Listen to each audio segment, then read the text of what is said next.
All right, welcome back, squad. Welcome back. Welcome back to the Friday Night Prepper pre-party show. Man, was I having some serious technical difficulties before we went live, and yeah, we made it though. We made it. I'm happy to be here. I hope you all are having a great start to your weekend. Today, we are going to talk about the importance of prepping for your pets. Right. So I'm going to give people just a couple minutes here to get some notifications out and see if anybody wants to watch those commercials. We always appreciate that.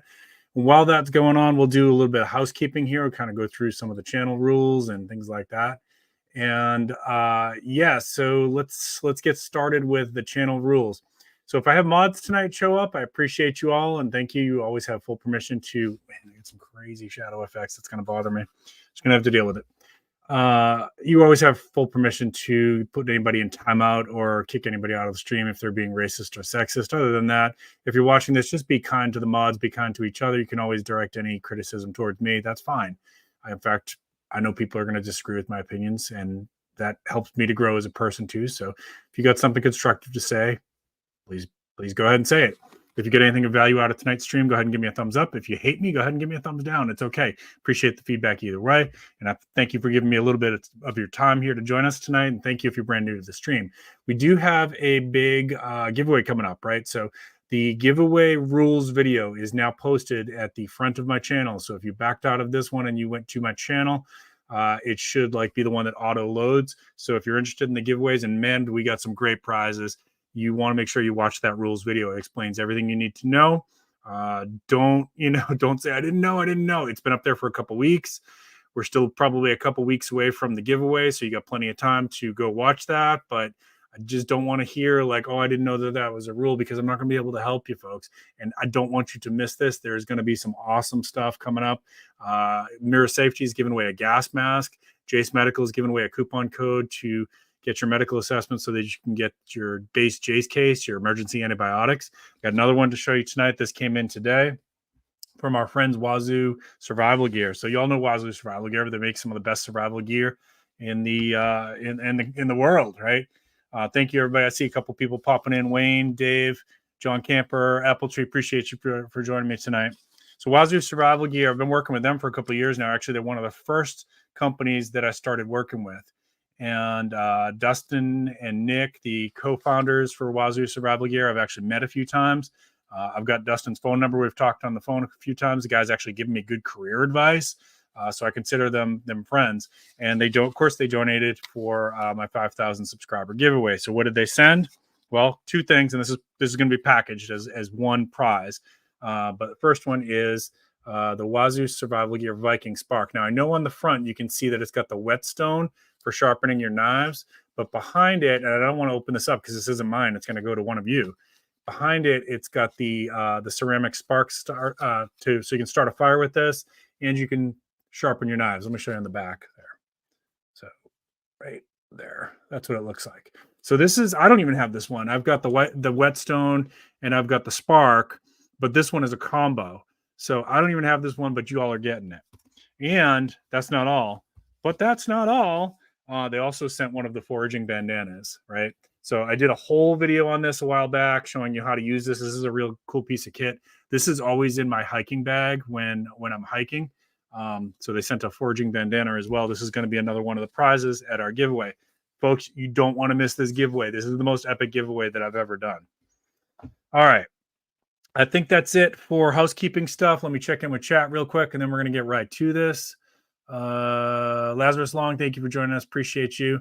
All right, let's go ahead. So, oh man, so where do I even start with this one? So obviously, if you've been following me for a while, you know pets are really important to me, and maybe they are to you too. I hope they are to you as well.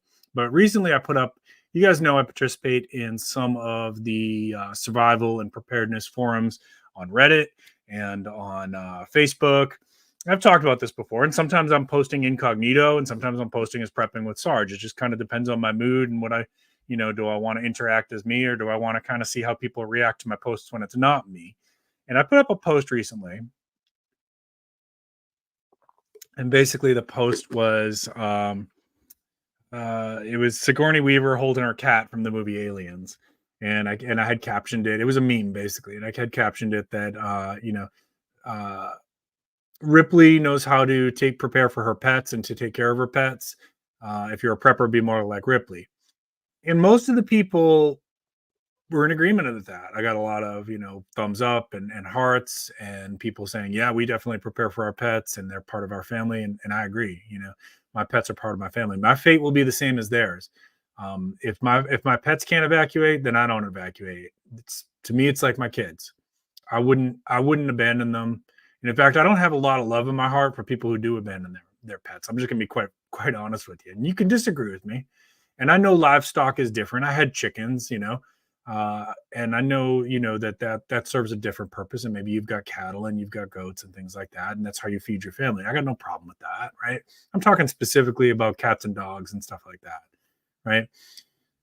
And some people some people posted stuff like, well, if I get hungry enough, I'll eat my cat or dog. Folks, if that's your attitude, don't ask me for help when SHTF happens. If you've watched The Walking Dead, when Rick used to vet people before they could join the group, and he would ask them, "How many people have you killed? How many walkers have you killed?" My question would be, how many innocent dogs and cats have you killed?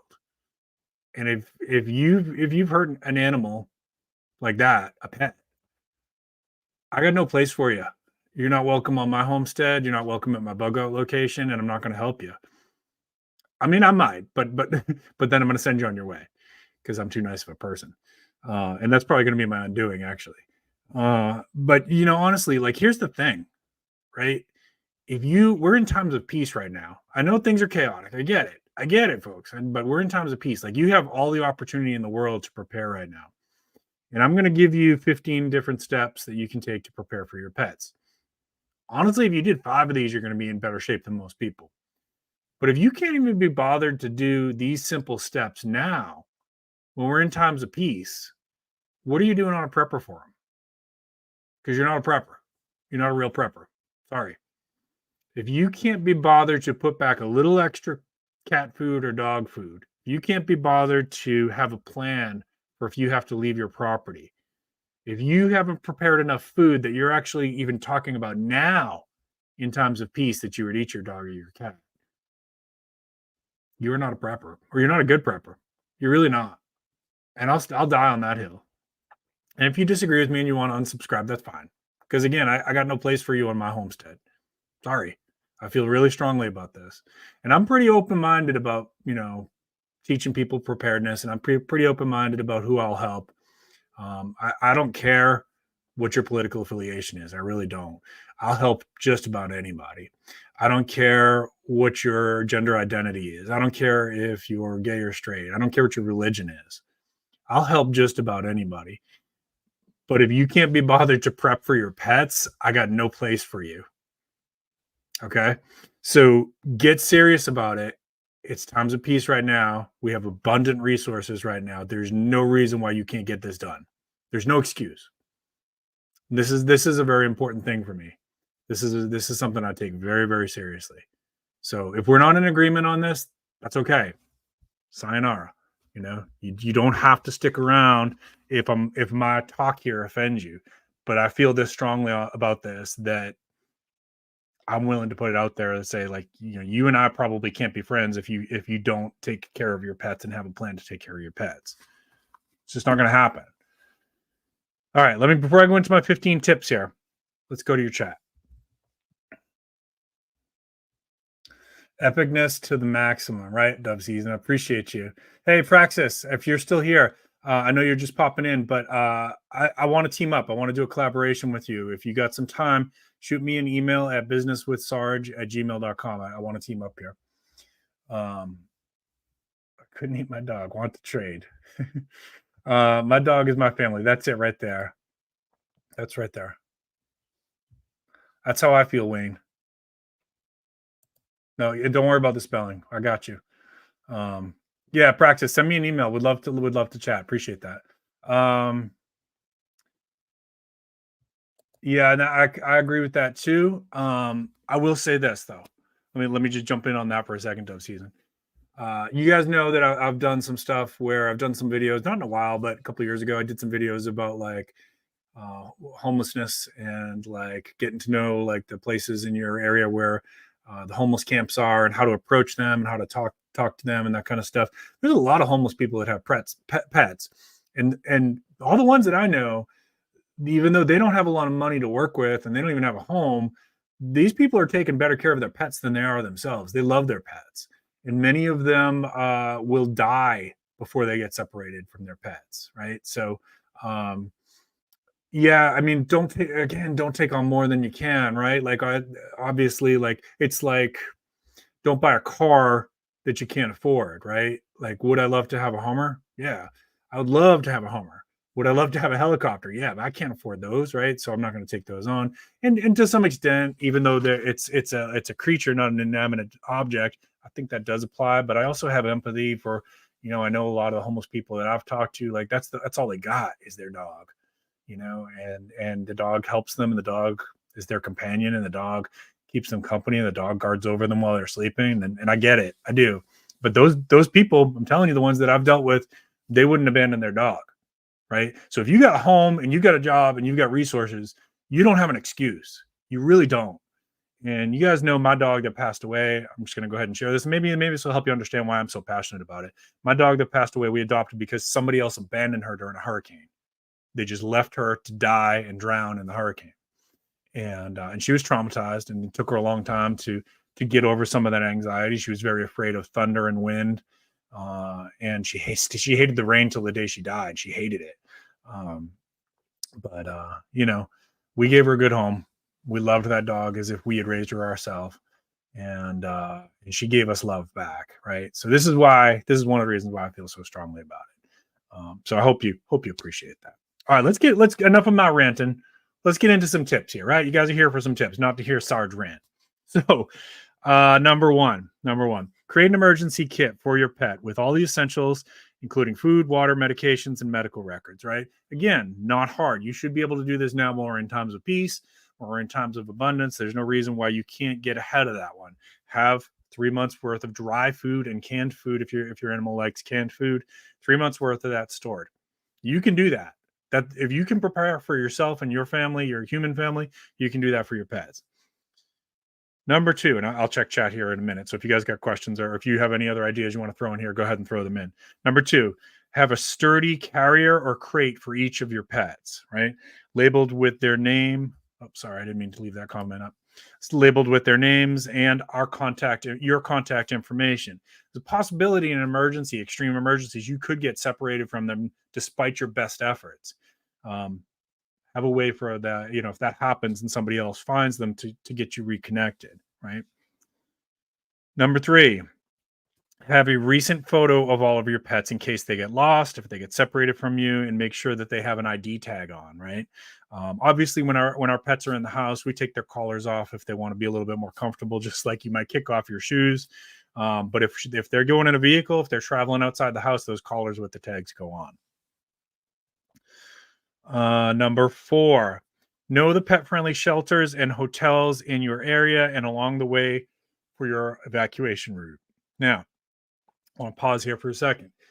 If you're thinking you might have to evacuate with your pets, right? So we live in Hurricane Alley here, and we learned that as soon as the weathermen say there's a possibility of a hurricane, people start booking up hotels. And there's not a ton of hotels that accept pets too. So you got to get ahead of that. Have that list ahead of time. Know what your options are. Maybe you've got a family or a friend. If you can't get into a hotel, and family or friend, they can take you and your pets. But you got to think about that stuff ahead of time. If you think you might be prone to bugging out or evacuating, don't wait till the last second on that because you'll get burned. Number five, and I see some chat popping up there. I'll get you in just a second. Number five, familiarize your pet with their carrier and practice evacuation procedures. Okay, learn this one the hard way. Our cat doesn't like getting in the car. He just doesn't. He doesn't like getting in his carrier either because he associates the carrier with the car. But now we've done it enough times that he's used to it. He knows that he's eventually going to be able to come back to his home, and he'll cooperate. He might have a grudge about it, but he's going to cooperate. right? Don't make, if you're going to, if you think you might have to bug out or evacuate, don't make that the first time that you take your pet in your vehicle. Get them kind of used to it a little bit. All right, let's check your chat here. Kansas, good to see you, brother. How you doing? Jonesy, appreciate you. Thanks for coming in. Stuart, it's good to see you. Yeah, if you're enjoying the content so far, thanks for giving me a thumbs up. If you hate my content, go ahead and give me a thumbs down. Appreciate the feedback either way. Let's see. Wayne says, we got a pet tag that is like an, oh, I love that, man. That's brilliant. That is a great tip right there. A pet tag that it's like an Apple AirTag for a dog's collar, so you can pull them up on the GPS and find them. That is a great suggestion right there. Thank you, Wayne. All right, this time I want to take a quick brief for a commercial. This is not a paid commercial, I promise you. As you guys know, for 2024, I'm doing this thing where one of my resolutions is to shout out veteran and first responder owned small businesses. So if you are a first responder, if you're a veteran, you have a small business and you want a free shout out on my channel, I'm approaching 5,000 subscribers. There's no charge for this for veterans or first responders who have a small business. Just reach out to me at businesswithsarge@gmail.com. We'll talk, we'll set something up. And tonight, we're going to talk about Solar Power Lifestyle. Solar Power Lifestyle is a veteran-owned, family-oriented solar power harnessing company. They believe in the power of a family-first customer service experience and, of course, the power of the sun. Their mission statement is simple: to provide the best portable solar power options to help others in the pursuit of happiness. That's it, plain and simple. Whether it be driving across the country, living the van life, camping in the mountains, living off the grid, or being prepared for the next emergency, helping people live their best life is how they live theirs. You can find them at www.solarpowerlifestyle.com and on all social media platforms. Go ahead and check them out, folks. Tell them Prepping with Sarge sent you. And yeah, again, if you have a first responder or veteran-owned business, or you know somebody who's a first responder or veteran-owned business who would like a free shout-out on the channel, just have them reach out to me, businesswithsarge@gmail.com. All right. And thank you first responders and veterans. Really, really do appreciate you. You are very important to me, my family, and my channel, and I believe my community here. Number 6. Have a list of emergency contacts, including veterinarians and pet-friendly shelters. And I would add on to that, have a couple friends that maybe like that know your pets, that if something happened to you, they could jump in, take care of your pet while you're, getting whatever medical help you might need. Number 7, ensure the pet's vaccinations are up to date. Keep copies of their medical records. It's a good idea. And it's a good idea to maybe throw that on a thumb drive so that it's part of like your EDC kit if you have to grab and go, right? Number 8, pack comfort items like blankets or toys to reduce the stress during emergencies. Yeah, just like humans, just like little kids, pets are going to be stressed out when their routine is changed too. Pets can sense our energy. Pets can, they pick up on when we're anxious or when our fight, flight, freeze is jacked up a little bit, and they feed off of that. So have some toys for them and have their favorite blankie and their favorite chewy toys and stuff like that. That will help a little bit. Number 9, include a first aid kit for your pets in your emergency supplies.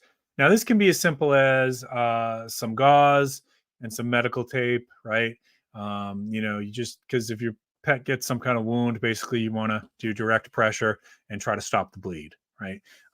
But if they have prescription needs, that's going to come up here, I think, in the next one.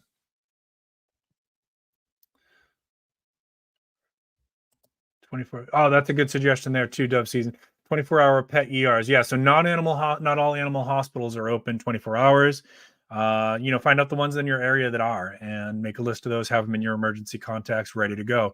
Don't need to be going on Google and trying to find that information if the internet's down or power is out and you can't, there's times when maybe you might not be able to access that information. So have it written down in advance. Maybe put the address on there too. It's probably a good idea. Have a backup supply of any prescription medications your pet may need. Now, again, this is the same. I would say for this one, same thing that we do for humans. When people say, well, what do I do if I have medicines that I take and, I have to fill it every month? Well, most prescriptions, you're going to be able to fill 2 or 3 days early. Sometimes more than that, sometimes 5 days early. So you start filling these prescriptions. If your cat or dog has something that they have to take every month, start filling them 2 or 3 days early. Save those extra ones. You start building up an emergency supply. Before you know it, you're going to have 2 or 3 weeks supply. You keep doing it. Next thing you know, you're going to have 2 months supply, right? So, but you got to get on this now.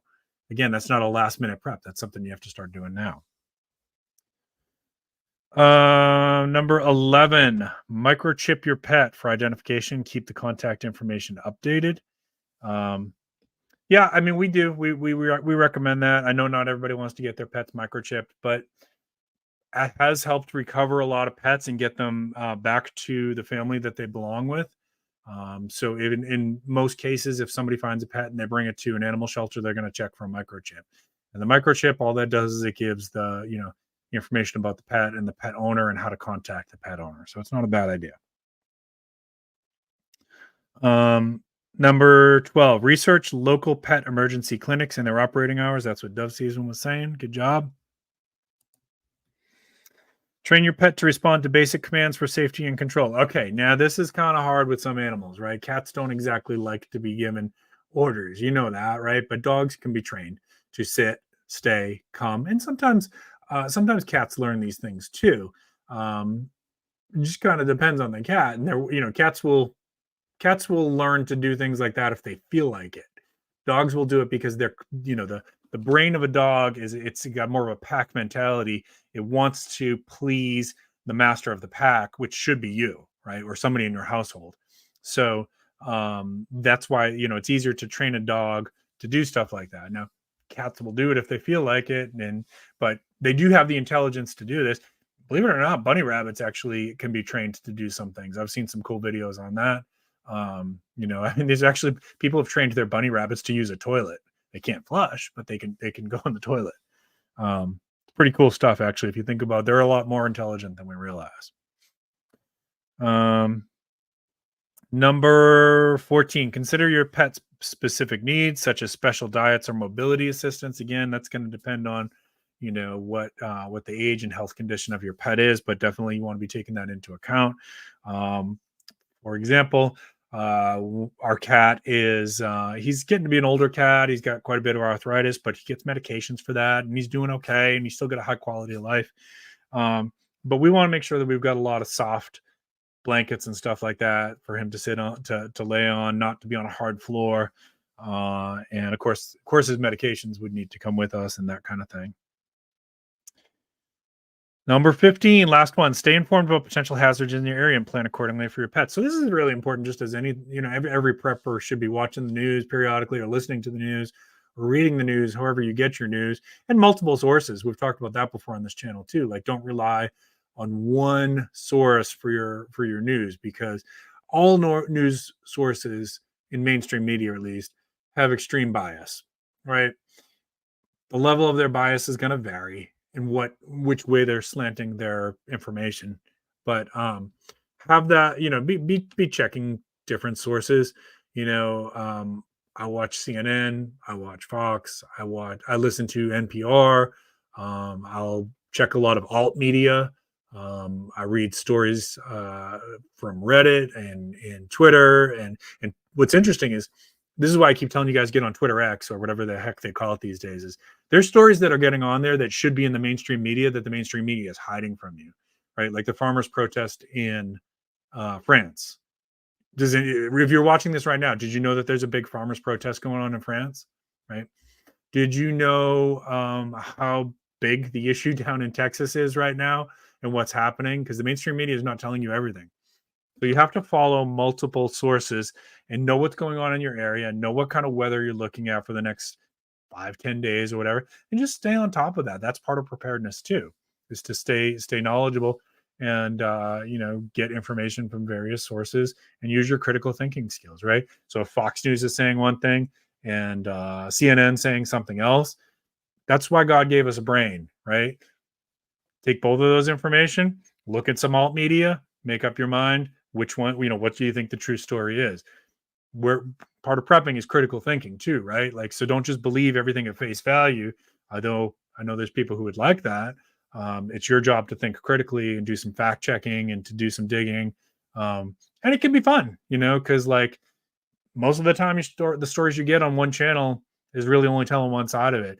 So it's actually kind of fun to be like, well, why did this happen? Or what's the true story here? Or why, um, when you start doing that, you start pulling away. It's like a loose thread on a sweater. And you start pulling it, and you're pulling like, and you got to get to the bottom of it, right?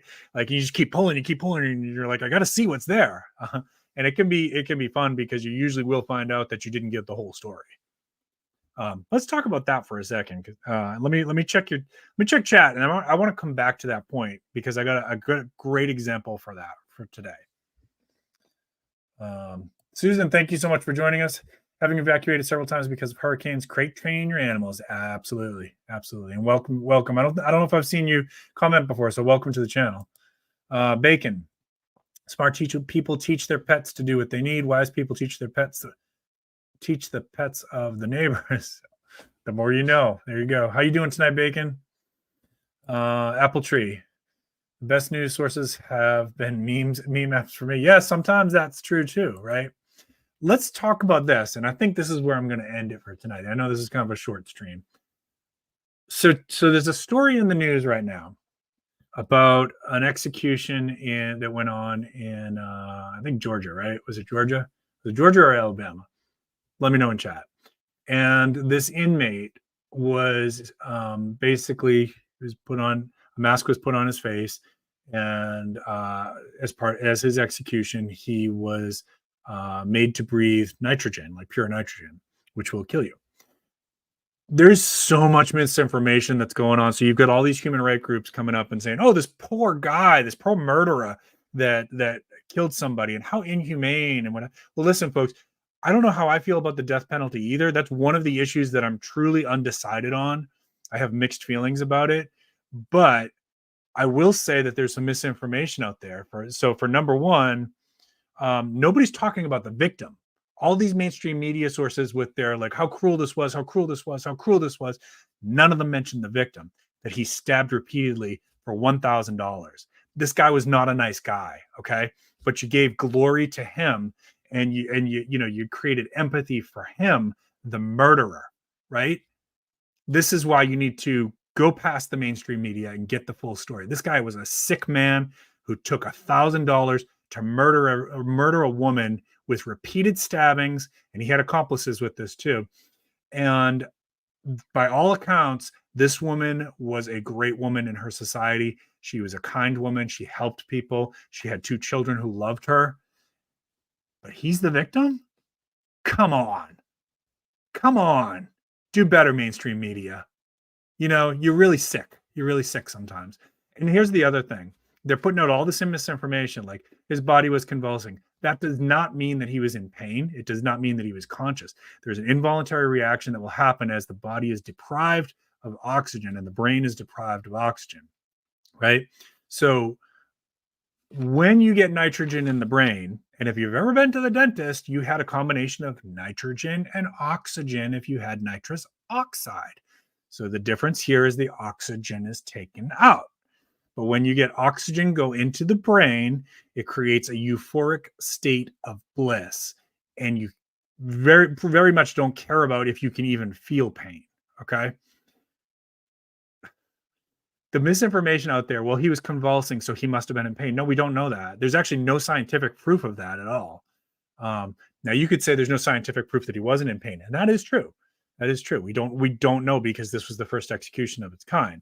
And unless they decide to do some research where people are going to volunteer, like, hey, sure, give me pure nitrogen for 30 seconds and I'll tell you what it feels like.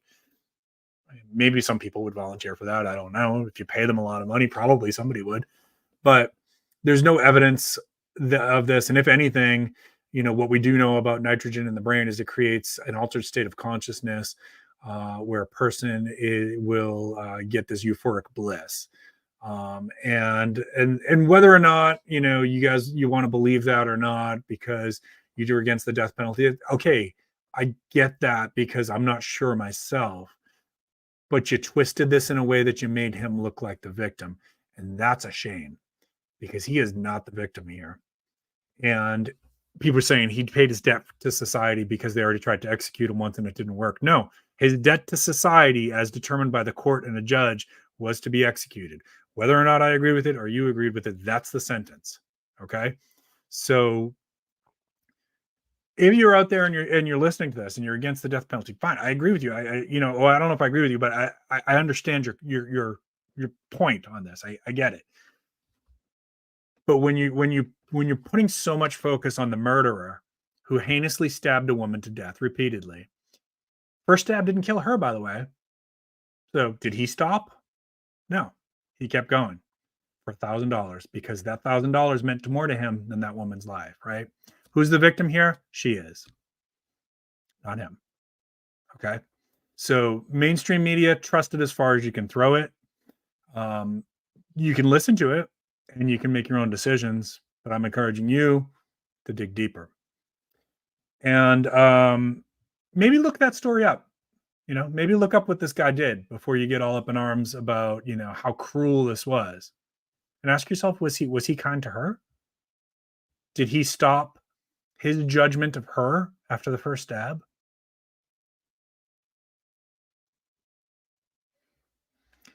Folks, I hope you have a great weekend. Appreciate your family. Heinous things are out there. Evil exists.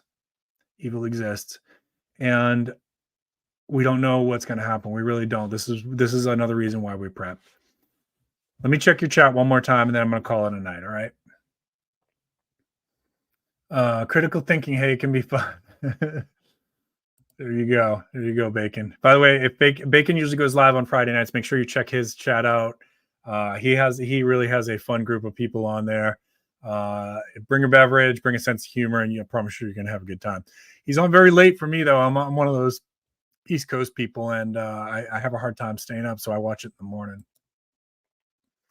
Absolutely, Susan. Welcome. Thank you. Victim's name was Elizabeth. Yes. Thank you. Appreciate you. Yeah. Idea outlets outraged. So gruesome murderer euthanized by an element that makes up 80%. Yeah. All right, y'all.